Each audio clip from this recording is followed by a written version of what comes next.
Bonjour à tous, merci de me retrouver pour cette nouvelle vidéo. Devant en fait une nouvelle production.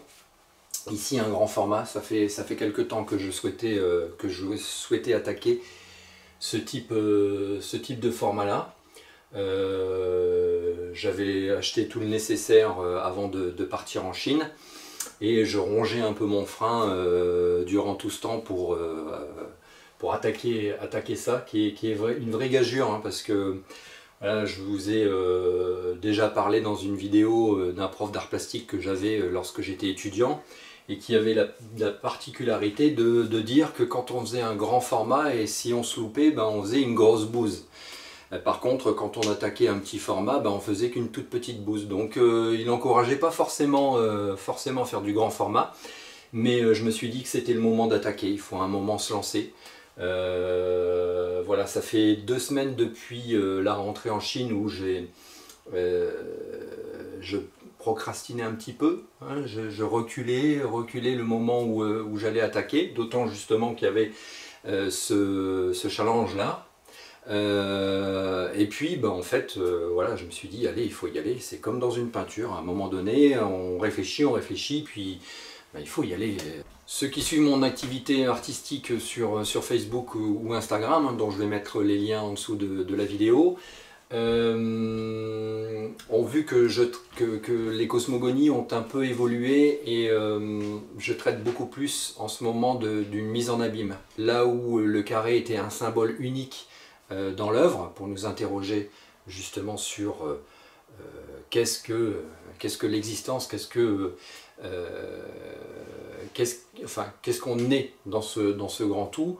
Il y a toujours en fait ce questionnement, mais j'utilise ici le carré comme étant un motif voilà, qui se répète, et je trouve que le grand format du coup se prête bien à ce jeu visuel que je veux traiter pour avoir cette impression de mise en abîme. Alors mise en abîme, pourquoi?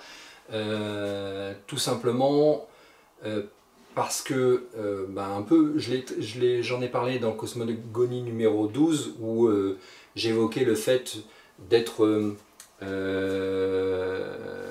quelque chose entre l'infiniment grand et l'infiniment petit, et en fait à chaque stade, enfin à plusieurs stades entre l'infiniment grand et l'infiniment petit, on s'aperçoit que on est des systèmes dans des systèmes, donc en gros voilà, on est un être fini dans un univers beaucoup plus grand, mais à l'intérieur de nous il y a l'organisation du vivant en cellules, à l'intérieur il y a l'organisation de la matière, de l'atome, et de plus en plus comme ça on s'aperçoit finalement qu'on est un peu comme des...